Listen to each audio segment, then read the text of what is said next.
प्रचण्डलाई त उठबस गराइदिन्छन् खड्गप्रसाद ओलीले। Indian फौजीले Chinese फौजीमाथि attack गर्यो, उसले चाइनाले चाहिँ मलाई धम्की दिइसक्यो कि अब चाहिँ के युद्धै गर्ने हो त, अब रहने अवस्था छैन। यो हदै गए 1-1.5 महिना जाला, तर त्यो पनि आशा छैन।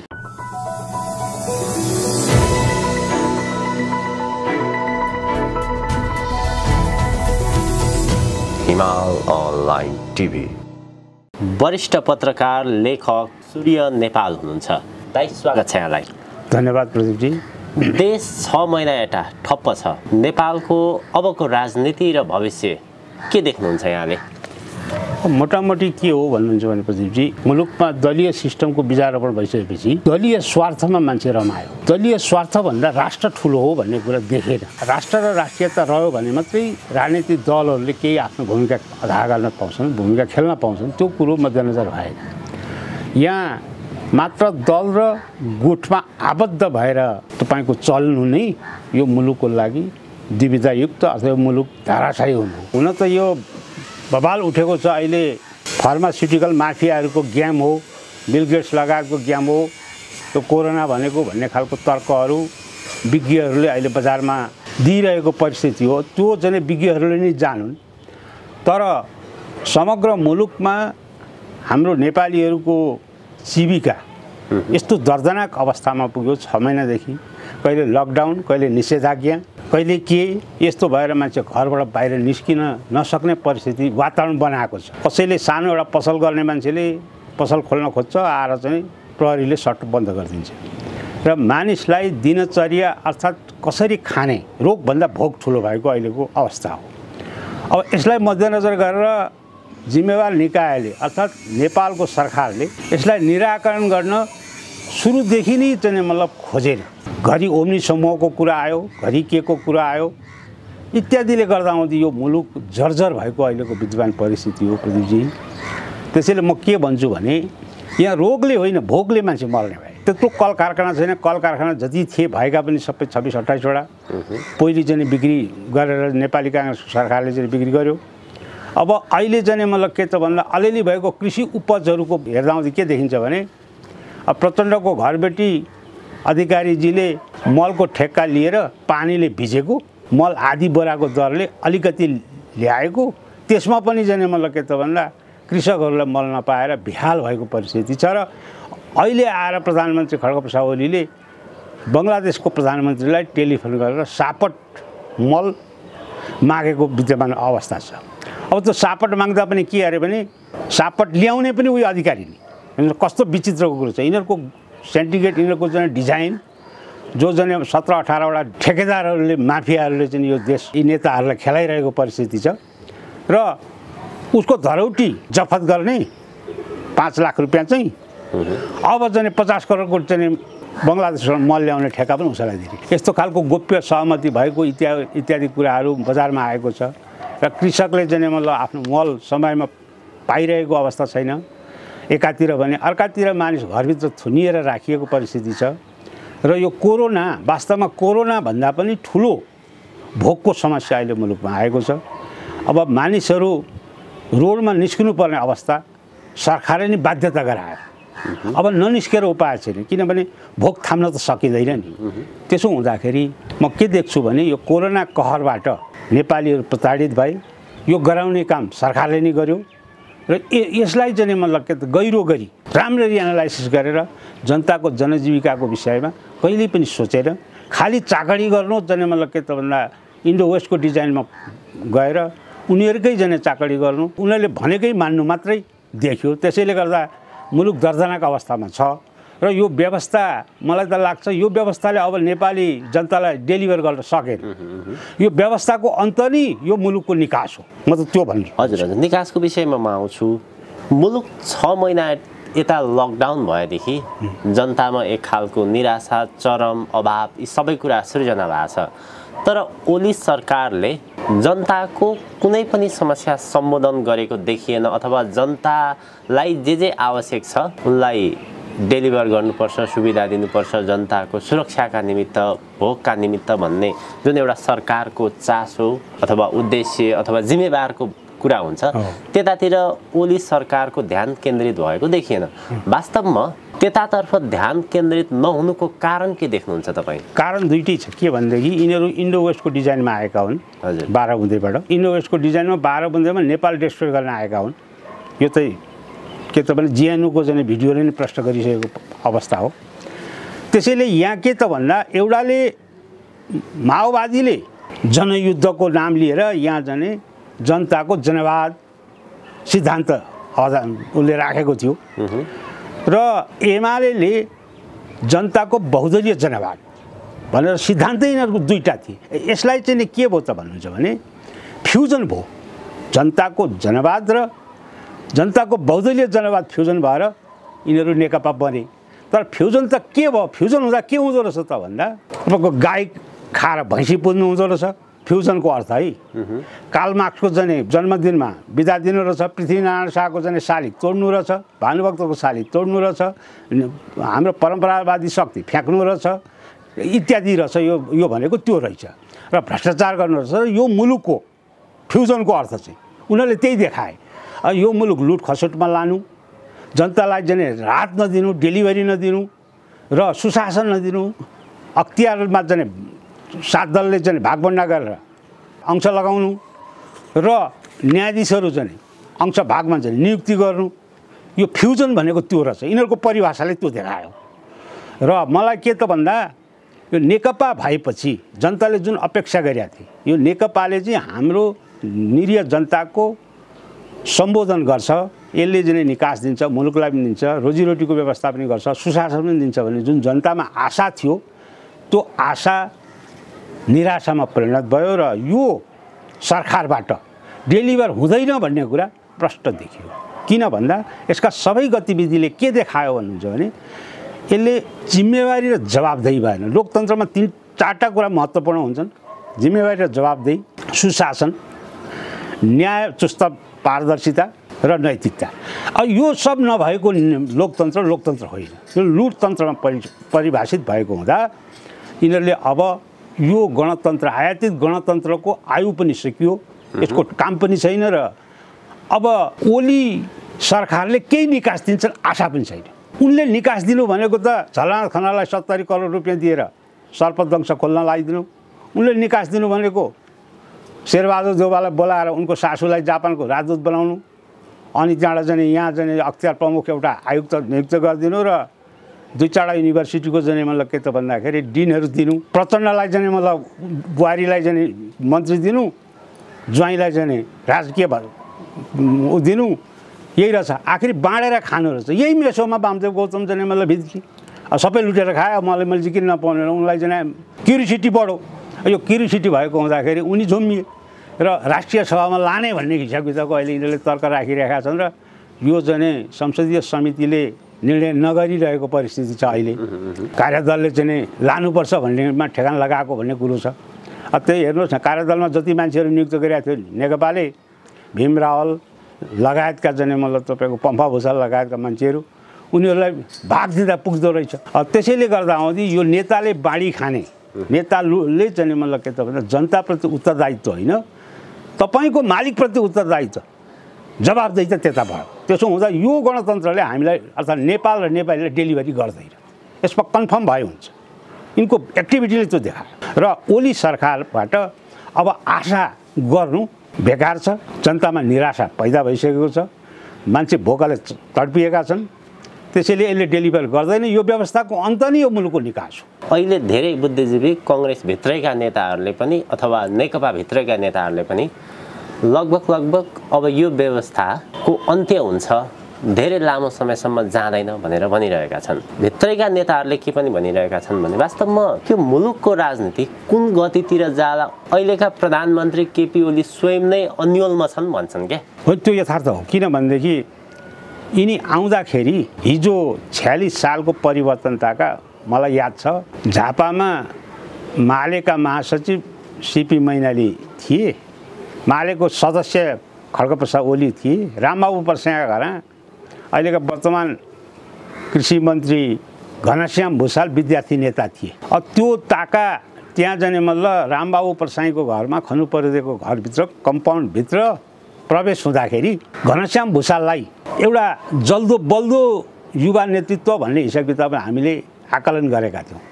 उनका वक्तव्यहरू त्यस्ता थिए र काङ्ग्रेसले चाहिँ मतलब अन्तिम जनआन्दोलन गर्दा यिनीहरू डोरिएर आएका माले डोरिएर आएर तपाईँको प्रवेश भएको परिस्थिति थियो र त्यस पछाडि काङ्ग्रेसको अन्तिम जनआन्दोलनमा समाहित भएको माले गएर एमाले भयो।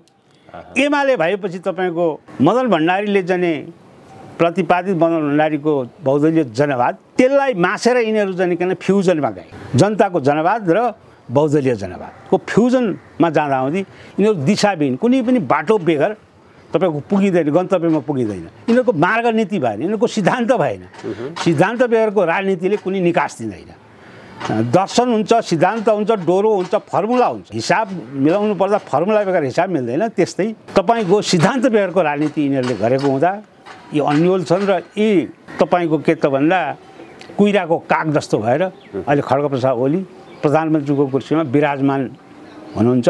यस्ता दिशाहीन नेतृत्वबाट मुलुकलाई निकास आउँदैन र जनताको डेलिभरी हुँदैन।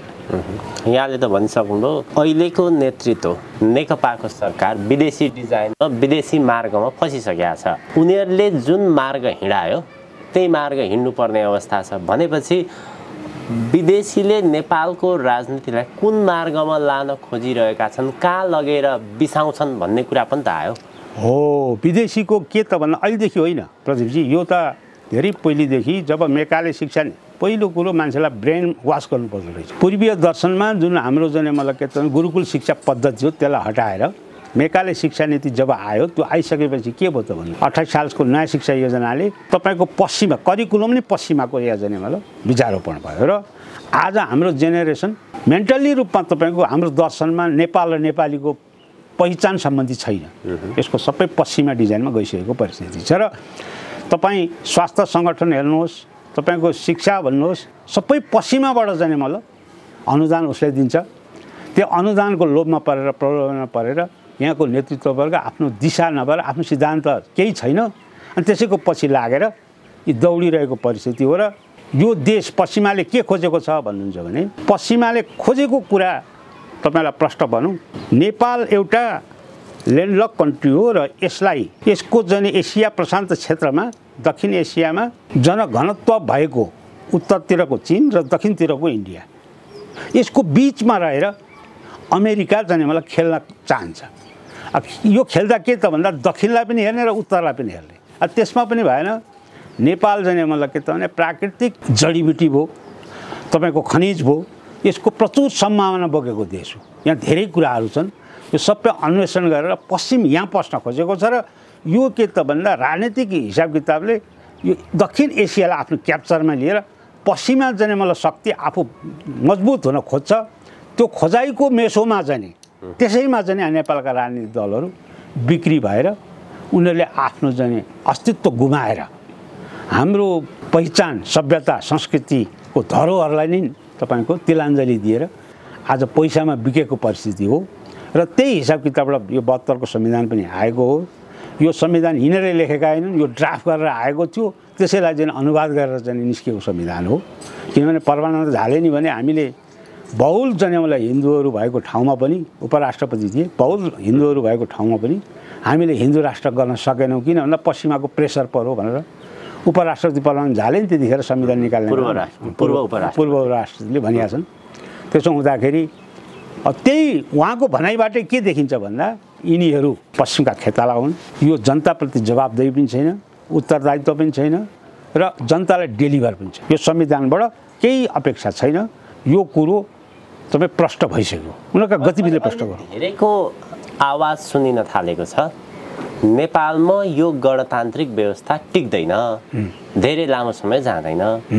कसरी समाप्त हुन्छ यो व्यवस्था, कसरी जान्छ? होइन, अब व्यवस्था त समाप्त यसै भयो नि त प्रदीपजी। किनभनेदेखि अब यहाँ 700 जना राजा बनाएका छन् यिनीहरूले। 7 वटा प्रदेशका 7 वटा राजा भए, बुझ्नुभयो नि। अनि त्यस पछाडि जाने स्वायत्त स्थानीय सरकार भनेका छन्, त्यस्तै राजा बनाएका छन्। अब ती मुनपरी गरिरहेका छन्, मुनपरी कर लिएको छ, लुटेको छ, त्यहाँ यसो गर्छु भनेको छ, उसो गर्छु भनेको छ, कहीँ केही छैन, कानुन छैन, तपाईँको सबै न्याय मरेको छ। अब यो व्यवस्था कसरी टिक्छ? जनताको अपेक्षा त धेरै छ। हिजो त के भनिएको थियो भने तपाईँको राजाले चाहिँ सक्यो, राजाले धेरै खायो भन्थे। अब हेर्नुहोस् त तपाईँको कसले खाएको रहेछ त? राष्ट्रपतिको इतिवृत्ति हेर्नुहोस्, राष्ट्रपतिले चाहिँ मतलब तपाईँ 1 करोडको गलैँचा गाडी हेर्नुहोस्। अब यस्तो खालको परिस्थिति छ र यो व्यवस्था खाने अरू होइन, यिनीहरूले नै खाइसके। यो त ढल्न मात्रै बाँकी छ। यो त एकदम के त भन्दा कतिखेर ढलौँ यसरी भइरहेछ। यस्तो परिस्थिति छ। कांग्रेस महाधिवेशनको तयारीमा छ, नेकपामा पनि प्रचण्ड खेमाका मान्छेहरू अब एकलौटी रूपमा प्रचण्ड नेकपाका अध्यक्ष हुँदैछन् भन्ने हिसाबले पनि लबिङ सुरु गरिसकेका छन्। उनीहरू त आफ्नो तयारीमा छन्। फेरि होइन नि, त्यो दुनियाँलाई देखाउनलाई त्यो गरेका नाटक मात्रै हुन्। प्रचण्ड आत्मसमर्पण गरेर नेकपा एमालेमा प्रवेश भइसके। उनको क्याटर स्पेसमा छैन कोही मान्छे।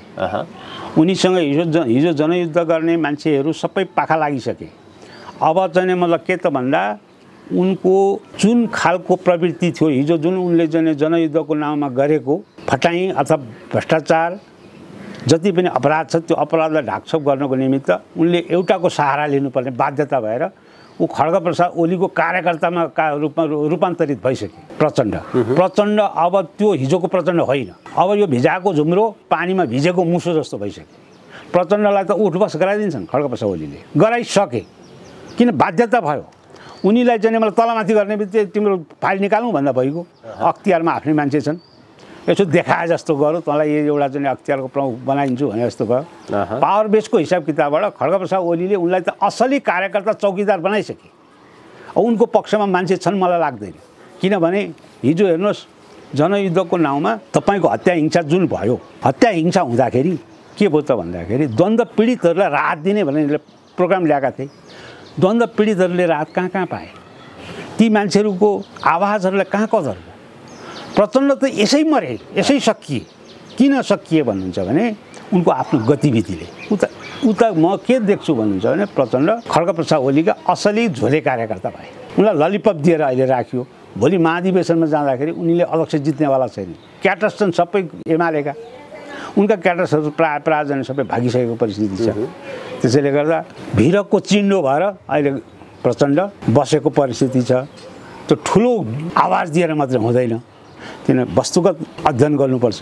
वस्तुगत स्थितिलाई अध्ययन गर्दाखेरि म त्यो पाउँछु। तर अहिलेको नेतृत्वमा अथवा नेताहरूमा त्यो आभास भएको पाइँदैन। उनीहरू अझ पनि मन्त्रीको लबिङमा छन्, मन्त्रीको लाइनमा छन्। होइन नि, यो त वामदेवकै कुरा गर्ने हो भने पनि वामदेव गौतम मन्त्री बन्ने लाइनमा छन्, लबिङमा छन्।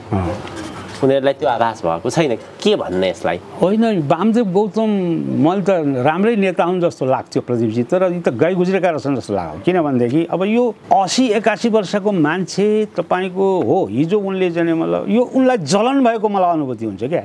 अब झलनाथ खनालले 70 करोड 72 करोड जाने मतलब सर्पदंशमा लिए, सुभाष नेमाङले लिए, उसले लिए भनेर उनलाई म पनि पाउँछु भन्ने उनलाई त्यो जलनभित्रबाट आकाङ्क्षा। एमाले जन्माउँदा त खेल त हामीले गरेको, यसलाई यो पार्टीलाई त यहाँसम्म पुर्याउने हाम्रो काम, तर हामी अवमूल्यन भयौँ भनेर उनलाई जलन भएको परिस्थिति होला मलाई लाग्छ। किनभनेदेखि उनले यो उमेरमा पार्टीको एउटा जाने अभिभावकत्व भएर बसेर दिशानिर्देश दिनुपर्ने मुलुक जाने मलाई तपाईँको के त भन्दा यस्तो अवस्थामा छ, जनताले खान नपाएको परिस्थिति छ, कोरोनाको महामारी छ, व्यवसाय मान्छेलाई छैन, उद्योग धन्दा छैन, विदेशमा बसेका मान्छेहरू। अब हेर्नुहोस् साउदी अरबमा उहाँ त्यत्रो हिजो जुलुस लाग्यो। जुलुस के त खड्गप्रसाद ओली राजीनामा दिए, देश छोड भनेर नारा लाग्यो। विदेशमै नारा लाग्न थालिसक्यो नेपालको चाहिँ प्रधानमन्त्रीको विरुद्धमा। यस्तो परिस्थितिमा मलाई चाहिँ पद चाहियो भनेर पदलोलुप द्रव्य विचास भएर जाने मलाई त्यहाँ झुमिनु। वामदेव गौतम मैले त्यति मूल्याङ्कन गरेका थिएँ, तर यी त मान्छे त गाई गुज्रेका रहेछन् भन्ने मैले चाहिँ अहिले त्यो ठहर गरेँ। र यिनीहरूको खालि यही छ, कुर्सी लिने पैसा लुट्ने, कुर्सी लिने पैसा लुट्ने, यही मात्र। त्यसैले गर्दा प्रदीपजी यो वर्तमान सरकारबाट मुलुकलाई निकास छैन। यो व्यवस्थालाई फ्याँक्नुपर्छ र हाम्रो पहिचान जुन छ, हाम्रो सभ्यता जुन छ, त्यो मौलिकतामा रमाउन नेपालीहरू आतुर छन्। यो आतुर भएको हुँदाखेरि त्यही मेसोमा जानुपर्छ भन्ने हाम्रो ठम्याइ। र कति दिन खेतालोगिरी गरेर चाहिँ मतलब जवाबदेही बेगरको सरकार चल्ने, जो जनताप्रति उत्तरदायित्व छैन, जो जाने मतलब जवाबदेही उनीहरूको मालिकप्रति उत्तरदायी छन्। त्यसैले गर्दा यो व्यवस्थाको काम छैन। हाम्रो देश नेपाल, हाम्रो इच्छा अनुरूप अथवा हामीले चाहे अनुसारको व्यवस्था होस् भन्ने त आम नेपाली जनताको चाहना छ। तर विदेशको नीति अथवा उनीहरूको चासो र इन्ट्रेस्टको विषय पनि त आयो नि।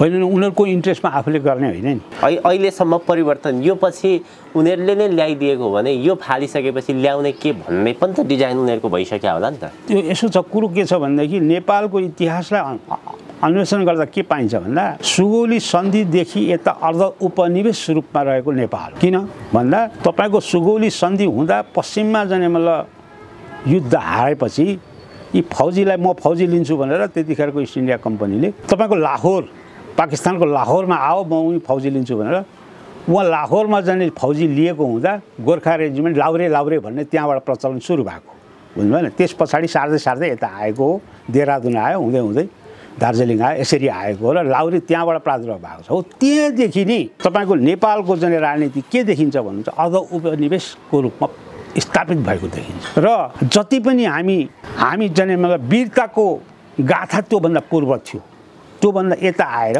वीरताको गाथा छैन, करेक्सन भएन, राजनीतिक करेक्सन भएन, स्वाभिमानको लडाइँ भएन इत्यादि कारणले गर्दा आउँदै के देखियो भन्नुहुन्छ भने हामी जसरी हुन्छ विदेश भए पनि जाने, कमाउने, खाने, मोज गर्ने, बस्ने यस्तामै मात्रै जाने मतलब रुमलिने यही परिस्थितिको पेरिफेरीको क्रियाकलाप जाने मतलब जति पनि सरकार हुन्छ त्यो सरकारले गर्दै आयो। र अहिले ग्लोबल पोलिटिक्समा चाहिँ मतलब अहिले हुँदै जाँदा आउँदै के देखियो भन्दा पश्चिमाले चाइना र इन्डियालाई जुधाउनलाई अहिले हेर्नुहोस् लद्दाखमा जाने लडाइँ सुरु भयो भन्दा हुन्छ। हिजो मात्रै तपाईँको एट्याक भइसक्यो, इन्डियन फौजीले चाइनिज फौजीमाथि एट्याक गर्यो, उसले चाइनाले चाहिँ मतलब धम्की दिइसक्यो कि अब चाहिँ के युद्धै गर्ने हो त भनेर धम्की दिइसक्यो सी जिङपिङले। यस्तो परिस्थिति छ र यो यी दुईटा शक्ति यसरी जुधे भने नेपालको अस्तित्व, नेपालको सार्वभौमसत्ता रहन्छ रहँदैन भन्ने डेन्जर जोनमा हामी अहिले आइपुगेको अवस्था छ।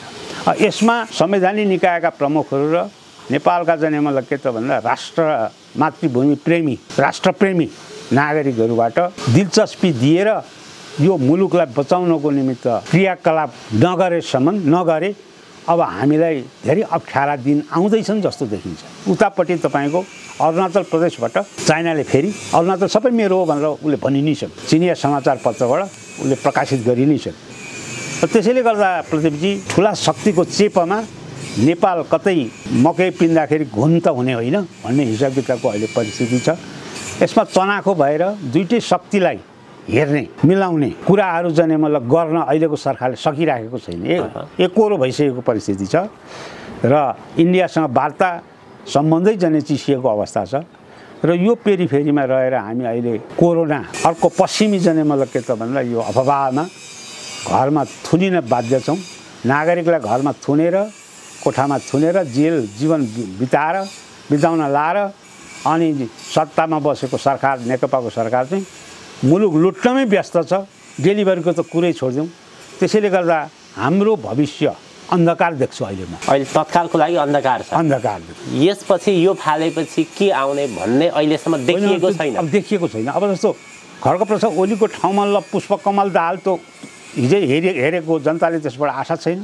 बाबुराम भट्टराई हेरेको हिजो आशा छैन। उता 74 नम्बरको इन्डियन रको चाहिँ एजेन्टी भइहाले। शेरबहादुर देउबा उनलाई जाने मलाई एउटा पद नियुक्ति दिँदाखेरि, आफ्नो मान्छे नियुक्ति दिँदाखेरि भइहाल्यो। अनि यी राजनीतिक दलहरू कुनै पनि आशाका चाहिँ मतलब नेपाली जनताको नजरमा छैनन्। यिनीहरू के त भन्दा महत्त्वाकांक्षी, पदमा आसक्त, सम्पत्ति मात्रै लिने अथवा मुलुक लुट्ने मात्रै। अनि यो लुटार व्यवस्थाबाट यो मुलुकको निकास हुँदैन, जनतालाई डेलिभर हुँदैन। यो व्यवस्थै लुटार भयो। जतै हेर्नुहोस् लुटै लुट्छ। हेर्नुहोस् न यस्तो पहिरो गयो केले भन्दा अब प्रत्येक गाउँमा जाने डोजर जाने उनीहरूले आफ्नै किनियासका कार्यकर्ताले लगाइदिएको छ डोजर, पहिरो गएको गैँचाले मान्छे मरेछन्, डाँडो खोलेर बेच्याबेची यस्तो खालको अवस्था छ। यिनीहरूलाई के त भन्दा राजा महेन्द्रको रिस गर्ने र त्यो सत्तामा पुग्ने मात्रै यिनीहरूको दृष्टिकोण देखियो र विदेशीले अराएको गर्ने काम मात्रै देखियो। जस्तो तपाईँलाई एउटा उदाहरण दिन्छु। के हुन्छ अरे भने बाजको र चिलको लडाइँ भएछ क्या। बाजको र चिलको लडाइँ हुँदा बाजले चाहिँ नि बाजको डडालामा गएर चिलले यसरी ठुङ्न थालेछ।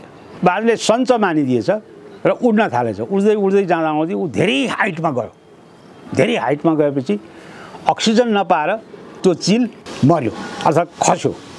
भने मरण हाम्रो नेताहरूको त्यस्तै हुन्छ किनभने आफ्नो दृष्टिकोण छैन आफ्नो सिद्धान्तमा पनि छैन गन्तव्य पनि छैन जनतालाई चाहिँ सपना बाँडेको छ यहाँ गरिदिन्छु र त्यहाँ गरिदिन्छु पानी जहाज कुदाइदिन्छु भनिएको छ रेल कुदाइदिन्छु भनिएको छ अनि चाहिँ भोट लिएको छ आएर चाहिँ मुलुक लुटेको छ अनि यस्तो व्यवस्था कसरी टिक्छ यस्तो व्यवस्थाप्रति डेलिभर कसरी हुन्छ त्यसैले यो व्यवस्थै काम दिँदैन ठिक छ व्यवस्थाले त काम गरेन त्यो एउटा विषय भयो यहाँहरूको भनाइअनुसार मुलुक चारैतिर समस्याले जेलिएको छ घेरिएको छ मुलुकको अस्तित्व सङ्कटमा छ अहिलेका राजनीतिक दलहरू नेताहरूको विश्वास गर्ने आधार रहेन अब यिनीहरूले काम गर्न सक्दैनन् राष्ट्रको लागि भने यो अप्ठ्यारो अवस्थामा परेको मुलुकलाई कसले बचाइदिन्छ त अब होइन एउटा कुरा के छ भने प्रदीपजी अब यो मुलुक निर्माण गर्दा हुँदै निर्माणको तह हेर्नुपर्छ यसको जग फाउन्डेसन 3 पिलर सिस्टमबाट भएको छ एउटा वैदिक सनातन हिन्दू धर्म छ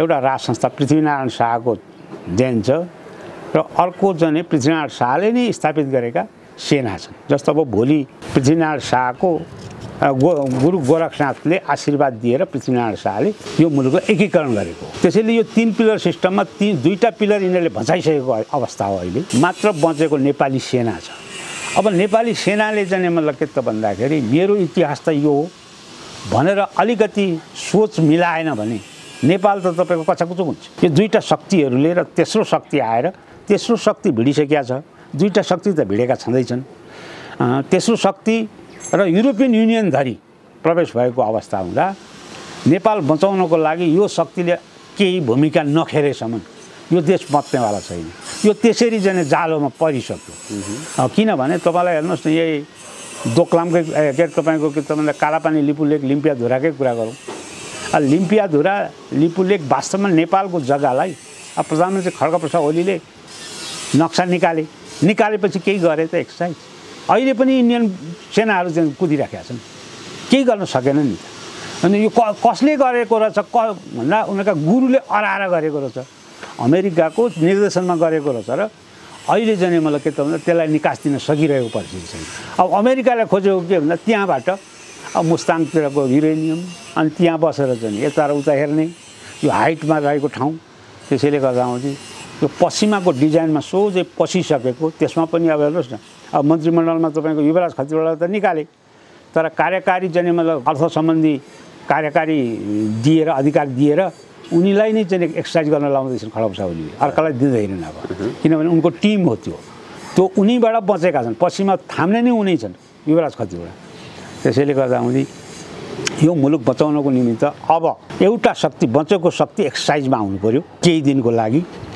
त्यस पछाडि जनताको निमित्त जनताले शासन गर्ने हो त्यहाँबाट यो छिन्नभिन्न भएको यो सबैजना मलाई के त भन्दा लुट खसौट भएको मुलुकलाई एउटा निकास दिन त्यस पछाडि एउटा व्यवस्था ल्याएर अर्थात् सिधै भन्छु गाइडेड डेमोक्रेसी स्थापना गराएर 8-10 वर्षपछि छोड्दाखेरि चाहिँ मुलुकले निकास पाउँछ नत्र भने मुलुक अब रहने अवस्था छैन मुलुक त कोप भाजन बनाइसके अब सबै त दलाल छन् सबै विदेशीका खेताला मात्रै छन् प्रायः तपाईँको के त भन्दा इन्टेलेक्चुअल मान्छेहरू सबै त्यस्तै देख्छु म अनि अब हामी 2-4 जना कराएर के गर्ने त्यस्तो अवस्था छ प्रदीपजी एक थरीका मान्छेले के भन्छन् भने लोकतन्त्रको गणतन्त्रको विकल्प छैन भनेर भन्छन् जसले यो लोकतन्त्र र गणतन्त्रको विरोध गरिरहेका छन् उनीहरू एउटा अराजक तत्त्व अथवा यो लोकतन्त्र र प्रजातन्त्रको हित चाहँदैनन् भन्ने खालको कुरा गर्छन् नि उनीहरू होइन नि यस्तो महान दार्शनिक पश्चिमी महान दार्शनिक प्लेटो उनले के भनेका छन् भन्दा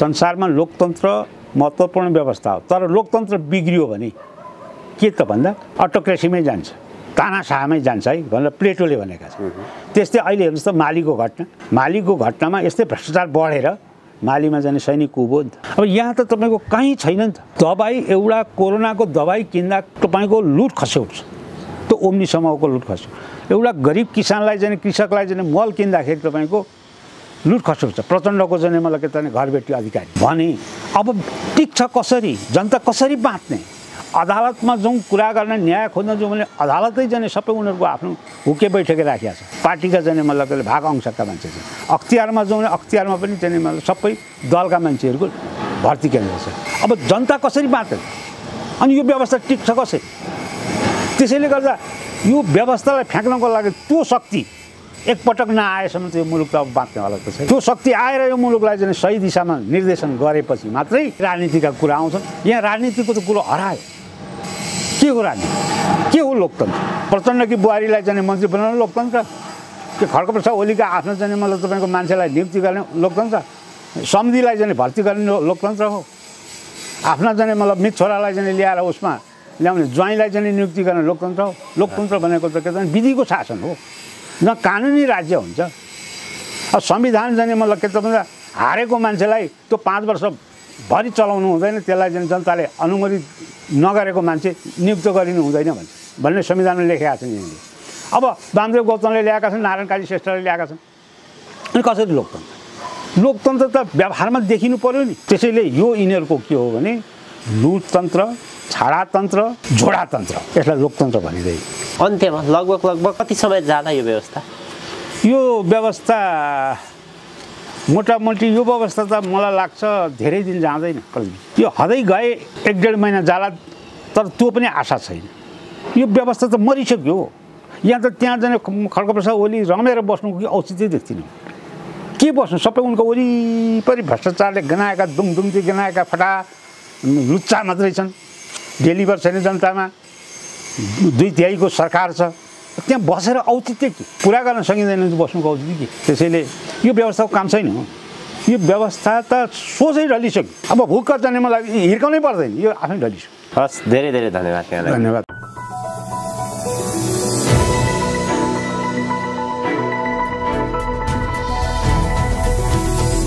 हिमाल अनलाइन टिभी।